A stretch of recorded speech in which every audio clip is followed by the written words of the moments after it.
Is your bride out trick-or-treating tonight? Supposed to come. May got caught. Uh,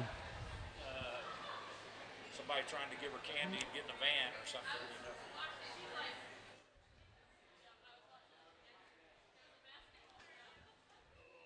Somebody told me today, they said your audience tonight will be the largest.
Welcome into the Rams Showcase with Coach Bill Blankenship as we are live at Hideaway Pizza in Owasso on East 96th Street, just east of Highway 169 in front of Sam's Club. If you're out and about this Halloween night, Hideaway Pizza, a perfect place for you to bring the family, maybe take a break from that trick-or-treating during the rain. I was told earlier, Coach, and I think I told you this off the air, that somebody said you guys probably will have a record listenership of dads who are out driving the family around in the rain and the trick or treating tonight. Well, if those guys get a little bit time crunch on them, just come on by and we'll take a little candy off your hands and Absolutely. let you go back and hit it again. Favorite Halloween candy? What is it? Well, I'm still kind of just into the pure chocolate. I mean, if you Really? get me anything that I can get the I like the mini candy bars. Right. You know, whether they're little Snicker bars or little Twix bars or just any of those kind of single serving or half serving deals because I can put those in my pocket and Angie won't see them. I will typically eat enough Smarties to induce There you go. diabetes. Yep, I'm yep. not going to lie. I mean, Yep. that's just kind of a regular deal. Well, we're glad to have you along with us tonight here on 100.1 KYFM and also online at the Owasso Rams app and the Owasso Sports Network. And, Coach, obviously we're coming off of a tough break on Friday night as we traveled to Moore, ended up losing that one. What's this week been like in practice? Well, we've had a really good bounce back from our players. It was, boy, that one stung a little bit. It was not easy going into that locker room after the game was over. And, I will honestly tell you, I don't think most of our players saw that coming. And that may be part of our issue is we have to understand how fragile it can be. And so you can't ever take that kind of stuff for granted. You certainly have to give Moore a lot of credit for fighting through and making the plays in the end, and we just didn't make enough of the plays, certainly in the second half. And but I really like the look in our guys' eyes. I think they get everything that's at stake this week. And it is kind of rare, at least for me, to be involved in a game 10 that's going to mean as much as this game's going to mean. Right. 43-31 was the final score, and it was actually a lot closer than the final score indicated, given Right. that Moore actually scored most of those points to broaden the lead late in the fourth quarter. And so, that was a game that we really thought Owasso had a chance of winning in the first half, and then in the second half, I mean, it would just started out kind of flat. Yeah, we actually played very well in the first half offensively. Had a couple of big plays called back and just kind of had to fight through it, but got a couple of good drives in the end zone, kicked a field goal. You're sitting at 17, feeling pretty good. Felt like we were playing pretty good defense, but we had some uncharacteristic penalties on fourth down to give up a first down. We allowed them to, convert on a 3rd and 14 and a 3rd and 12. And those things come back to bite you because eventually they get on the board and make it a close game. And I think when you have a situation where you're kind of playing a little bit of an underdog, the longer the game goes and they stay in it, the stronger they get. And so we got out in the second half, and like you said, very quickly there was a tip pass that turns into a pick six. And man, next thing you know, we're on our heels trying to fight to come from behind.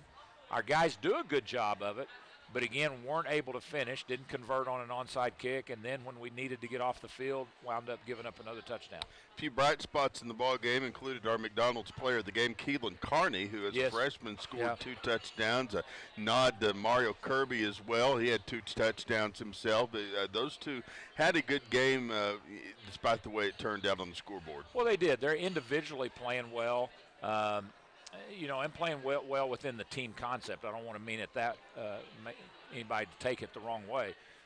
Keelan has basically started for us since almost game 1. Right. And as a freshman, it's been really interesting to see his development. He's still growing. He's still nowhere near what I hope he'll become. But golly, people are going to look around and they're going to think we redshirted him 2 or 3 times over the next 3 years because this guy's going to get a lot of playing time for the Owasso Rams. I think so, and you take a look at where he's come from as a freshman and just the development you've seen in him in 9 games, and you've got a very bright future for that young man. Really do, and he's just gotten a little better each week.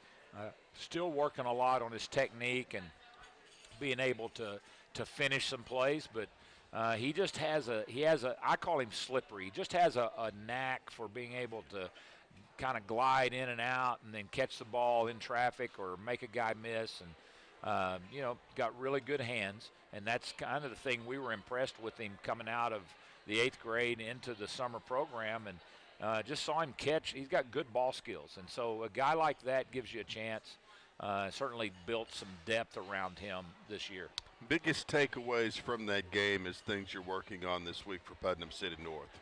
Well, I think the biggest thing is that, defensively, we were in the right, I shouldn't say in the right position all the time, but we were where we needed to be, but sometimes we were one step slow. Mm-hmm. And I think that comes mainly from just a little bit of a little more film study, a little more anticipation. I thought we had a pretty good beat on what they were going to do to us, and even though we were set for it, just didn't quite get there. Their receiver made some good plays. So just play with a higher level of intensity and anticipation. Then B, on offense, the big thing was we didn't connect on our deep throws. We've got to do a better job when we throw the ball down the field of our receivers being in the right place and Will, connecting with them wherever they are. And so he was just a little off on the deep throws. I thought Will played well on the rest of his game, but we didn't hit some deep throws that could have helped us. 4 losses this year as we take a look at the schedule. We certainly didn't expect Moore to be one of them kind of as we were going into this ball game, but that really makes this week 10, as you mentioned, probably one of the more crucial regular season finales that we've had in a long time. Well, it probably does, and I'm sure people will have a lot to talk about as we kind of get into talk through the possibilities that exist. But we're going into Week 10 with a chance to be anywhere from second place coming back to host a home game to finishing third place going on the road at Jinx, or fourth place going on the road to Broken Arrow. So we've got a lot to play for. We've got certainly a chance to bring our team and our seniors back for another home game, and you know, to do that we've got to get a win, but then to win by enough points. You know, if Moore was to win and get their 15, then we're going to have to get a win of 14 or more. And if we do that, we're going to be back at home for first round. I think the same formula that they use is also the one that they use to launch the spaceship. I mean, probably so. That complicated. There are all kinds of scenarios, and I just keep telling our guys, look, go just be a part of getting a win. Let's go get a win. Let's finish this thing. Let's get hot for the playoffs.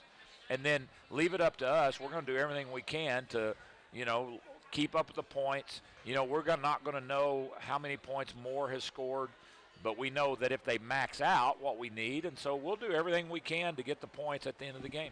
Coach Bill Blankenship along with us. We're at Hideaway Pizza in Owasso tonight for the Rams Showcase on this wet Halloween. If you want to email the show, news@insideowasso.com is the email address that you can use. And, Coach, when you have a loss like you had on Friday night and you know how important this ball game is, I would assume that probably makes Owasso a pretty dangerous team, or you would hope that it would, from your team being fired up, ready for this finale, if I could say that word tonight. Grant, I believe so. I really do. You know, we've had that conversation with our players all week, you know, catching them in the halls, catching them before practice, after practice, and there's just a very good, you know, they look like a group that's kind of backed in the corner, you know, going to have to fight their way out and to prove themselves. And it's not a bad place to be, you know, to have a little chip on your shoulder of what you want to prove and come out and play well and do that. As far as we are closing the books on Moore, and as far as this last week, you know, most important thing that you know, bring out of that? I think the thing I wanted to emphasize to our guys is that how fast your game and season can come to an end.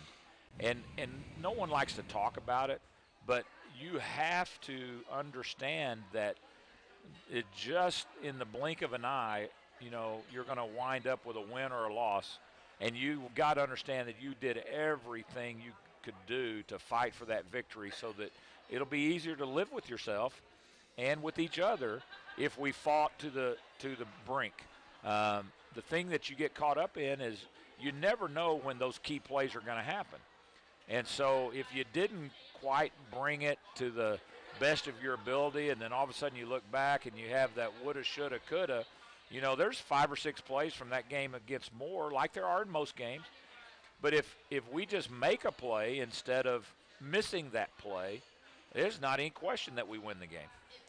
As far as this coming week, you know, it means so much, but I know one thing, we'd certainly rather play at home than have to travel to Jinx or Broken Arrow, because those are two mammoth opponents. Not unbeatable opponents, but those are some monsters to be in that position with in the first week of the playoffs. Well, the first thing we always talk about is you got to get in. Well, we're in. We've secured a place in the playoffs.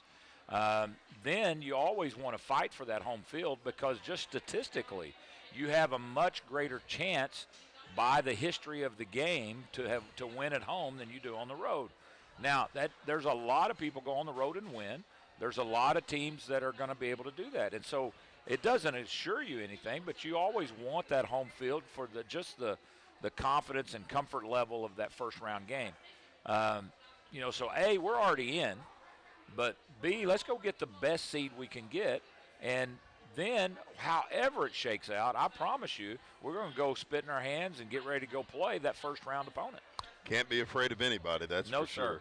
If you're really serious about winning it all, you have to play the best anywhere. You know, I don't get too worked up about, you know, who you played and what seed and all that, because if we're going to be at our best, if we're going to have a chance to prove a way to defend our championship, it's going to go through Broken Arrow, Jinx, and Union. We know that. and then whoever else comes. Maybe it's Santa Fe this year.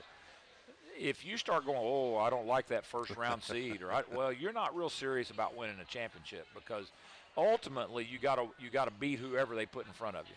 Okay, we have come to the midway point in our show tonight. If you want to drop by, we're at Hideaway Pizza.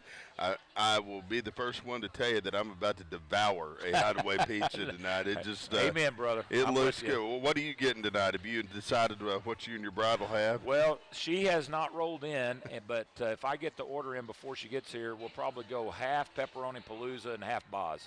We have been doing this half pepperoni, half Florentine. Yeah, that Florentine looked pretty good last week. It looks pretty good. It was like I told you last week, though. My side of the pizza looks regular. Mrs. Merrill's looked like a floral arrangement when it comes out. But no matter what you get, it's going to be good here at Hideaway Pizza, and we definitely encourage you to drop on by. If not tonight, drop by for the rest of the week, and be sure to tell them that you appreciate them being a fine sponsor of Owasso Ram Athletics. We'll take a break and be back right after this. You are listening to the Rams Showcase on KYFM.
The Owasso Rams Showcase radio show. Coach Bill Blankenship along with us. I'm Grant Merrill. Thank you for being with us here as we break down this week's game against Putnam City North, and we talk about last week's game against the Moore Lions, and we talk about the football playoffs coming up, because, you know, no matter what, this is the most exciting time of the year. There is no question. I get a little geeked up about 2 weeks ago just getting ready for the playoffs. To me, that's the absolute best time of the year for anybody that's a football fan. And I like to quote a friend of mine from here in town, across town, Night Train Lane, a radio personality and announcer from years, said the reason they call it the playoffs is because if you don't play, you're off. Exactly. So that's how we roll. No disrespect to the late Andy Williams, but this is a very wonderful time of the year for all of us that love high school football. And a Night Train Lane reference. I wasn't expecting that in the radio program tonight. If you're just joining us, we talked a little bit about the Moore Lions and the game that Owasso played, the loss down there in the first half. But we switch gears and we start talking about Putnam City North. And this is one that from week 3, week 4, people were really circling as, hey, this is going to be a pretty big game for Owasso because they've really come into their own this year. Well, they have, and this is a team that has grown tremendously from a year ago. They were 3-7 last year. We played them, I think, in week 5 or 6, middle of the season last year. When you play with younger players, and again, here's what I mean by that. You know, we've been talking about our guys being a little bit young this season. Well, Putnam North started the year with, I think, 8 starters back on offense and 9 back on defense. All those guys had played a lot of football. Now, they hadn't won a lot of games, but they were, again, 3-7. Well, they get a good schedule early, non-district. They get a win against Deer Creek and then a win against PC Original, and then also PC West. And so now they're coming out of the non-district 3-0, and they're feeling pretty good about themselves.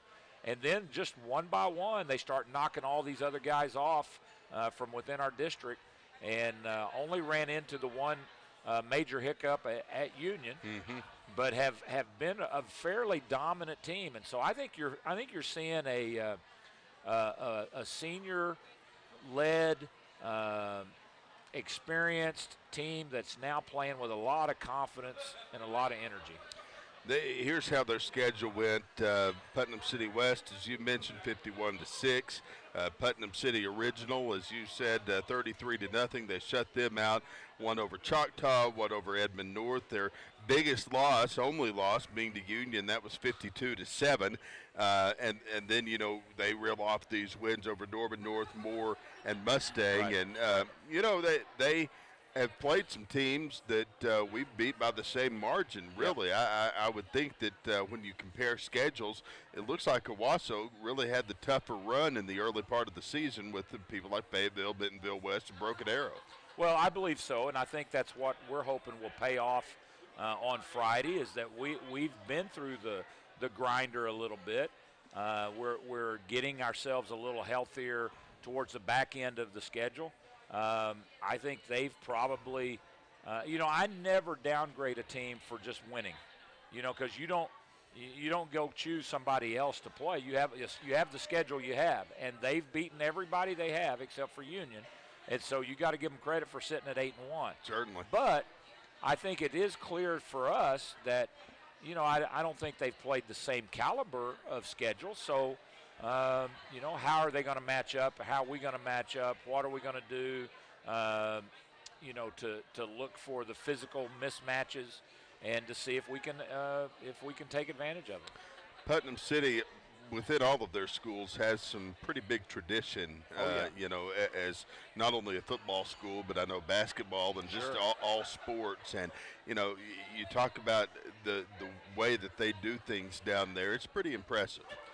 They have. There's a lot of tradition from Putnam City schools, especially if you go back and look at, the Hall of Fame type players, Steve Largents and Alvin Adams guys. I mean, there's just great player after great player comes through those school districts. Putnam North was really the new school back, a long time ago. Right. And that's where they grew to. And so, there's a lot of pride back when I used to coach at Edmond and then over at Union. There was a lot of pride and a lot of good teams. The Sam Bradford, came from Putnam North, and they had really good teams there, both football and basketball and other sports. So, you're absolutely right. We know what we're facing there. They've not had as much tradition recently in football, but that never matters, to what you're doing on Friday night. We're not going to play the history books. We're going to play a very good Putnam City North team, and we're going to have to get after them. Talk about this year's Putnam City North team. Who are some of the individuals that you're watching for? Well, they have a very effective quarterback that throws the ball deep. He's been really good. He has the ability to run. Doesn't run as much as the guy that we saw last week at Moore, but he is capable. What I think you'll notice very quickly is, a couple of big play receivers. They've got guys that can really get down the field, and they tend to just like to throw it deep a lot and, get into some jump ball situations. And their very athletic receivers have come down with a bunch of those and make plays. So there'll be some matchups with our corners that'll certainly be a challenge. We're going to have to get pressure on the quarterback. They have a little bit of a committee of running backs, but have done a good job. They've got good speed. And then on defense, when you look at them, they're going to play a 3-3 stack defense, which was in vogue 4, 5, 6 years ago, and a lot of people doing that. We don't see it as much now, but these guys play it very well. They play with a deep safety, and it's interesting, as I was talking to some guys today, the three best players on defense are the nose guard, the middle linebacker, and the free safety that plays in the middle of the field. So they put their three best players in the middle of the field so that they can run sideline to sideline and really force you into some situations where their best players are able to get to the ball. And I think that's really smart. As we go into this ball game, what do you feel like when you've watched their film that our biggest strengths against them will be? Well, I think that the biggest thing that we've got going for us defensively is just the way we can match up. It's a it may be hard for me to explain, but every defense, every offense has what I would call their comfort zone. And generally, the things that Putnam North do and the way they line up fit into our comfort zone a little bit. That doesn't mean it's a great matchup. I'm just saying we understand how to play it a little better. We understand and feel comfortable the way you have to go about doing that. Now we have to just do it. Sometimes you're playing a team, if you're playing a wishbone, or if you're playing a team that, like Moore last week, likes to sometimes put 3 backs in the backfield, split a couple of guys out. That creates some unusual formations for us that weren't in our comfort zone. So hopefully this will be a better fit for us. Offensively, the thing that I appreciate is you kind of know where they're going to be. You know who their best players are. And so we got to do a good job of how we distribute our players to match up with them. You rewind to talk about Moore a little bit with those formations. They had a pretty elusive quarterback in Highshaw. Certainly did. Yeah. If this kid this week, this quarterback is as elusive as Highshaw, I don't know that he could be, but that was a pretty big matchup for Owasso to go up against last week. Well, and that was the challenge in when a team has a quarterback that is a runner. It's like having an additional back in the backfield. And so you're always a hat down, a person down when you're trying to defend that. And so that's a little tough. The quarterback this week is very talented, but he tends to be more of a passer than get out and try to run as much as Highshaw did. How's our health this week? We're a little better. We're going into this with a couple of question marks. But for the most part, we're going to be very solid going into Friday night. I know that, one thing that it has to be a comfort for you is going into Week 10, having everybody on all cylinders as far as the health goes, because, that's not something that many teams get to enjoy in Week 10 of the season. Well, and we've still got some issues, but we were able to get Kewan Hay back, and he looks like he's getting himself back ready to play at a little higher level. Jackson Curtis practiced for the first time this week in about 5 or 6 weeks, so he won't play all the time, but we'll get him back some at right tackle, and that'll give us some depth there that we desperately need from that senior. And so, we've got some guys we're still waiting on. Aiden Odell doesn't look like he'll be ready for this game.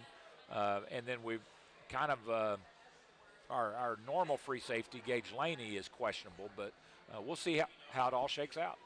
Well, as we take a look at Week 10, we rewind and take a look at some of the games that we've played up to this point. And, for you, what do you think have been some of the biggest highlights of the regular season so far? Well, I think getting the win at the start of the season against Bentonville West turned out to be good. They've now won 6 in a row, I think, over there, and playing, I think, Bentonville High this week for a big shootout that they have that's got playoff ramifications. So, again, I think I love the way we started because we had to come from behind in that game. That's always fun. And then I thought another couple of big moments were having to fight from behind on homecoming night, having to fight from behind. I can't remember which of the other one was, but we've had the slow starts and had to come from behind to get there. Last week we get the fast start on offense, and then we just don't hang on. So I'll take the slow start if we finish as well as we did in those other games. I know that last week, over the course of the last few weeks, we've talked about the travel time, the business trip aspect to it. Got to be probably confident in your team that they're going to be able to pull that together this week. Well, they certainly understand it now. There's not any question. It's kind of interesting when you think about 5 road trips, 3 of them to Oklahoma City, 1 to Fayetteville. There's no short road trip other than the one to Union this year. So it's just the way the schedule, broke itself out. But you've got to learn as a team to do a better job of doing all those things. And there's just no shortcut. All of our guys that have gone through all that this year will be so much better next year. And then the ones that go play this Friday are going to be it's going to be a much better trip than what we've had the last 2 or 3, because they're all learning how to kind of manage that time and to get yourself ready, knowing that the stadium is not going to have all the, the Moore Stadium, for instance, with the track and you're just a long ways away from anywhere, and there's no bands, and it just was a lot harder atmosphere to deal with. And our guys fought through, but not as well as we should have. And so I think they have a better sense of what it's going to take for this Friday.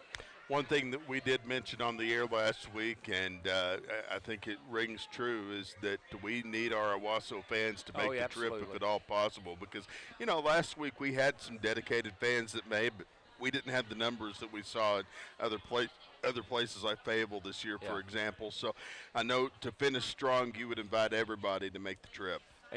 Grant, you're exactly right. And it's not lost on me that it's a challenge to get over to Oklahoma City and get there for a 7 o'clock game and to do all that. But let me tell you this, an opportunity exists for us to finish second place, to get back into a home field playoff situation. And I'm just telling you, I'll take all the help we can get, because it matters, when we got people there pumping us up and getting after it. So come on, those of you that can't, man, be loud on your radio and over your computer. Well, we'll definitely be there to bring you the play-by-play coming up on Friday night. As, of course, it'll be a 7 o'clock kickoff. We will have the pregame show at 6:15 right here on 100.1 KYFM, and you can watch the game at InsideOwasso.com. And don't forget, our Coach's Corner brought to you by Christian Brothers Automotive, and you need to go take your car to Ray Adcock before you make that trip to Oklahoma City and let his crew give it the once-over to make sure you're in tip-top shape for another football Friday night here in Oklahoma. Final keys to victory. What are they, Coach?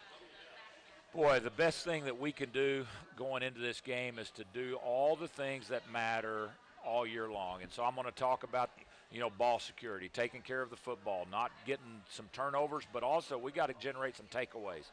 I think special teams is going to be a big factor this week. That's an area we've been trying to focus on, and we need some game-changing plays out of special teams, whether it's a block or a return or something like that.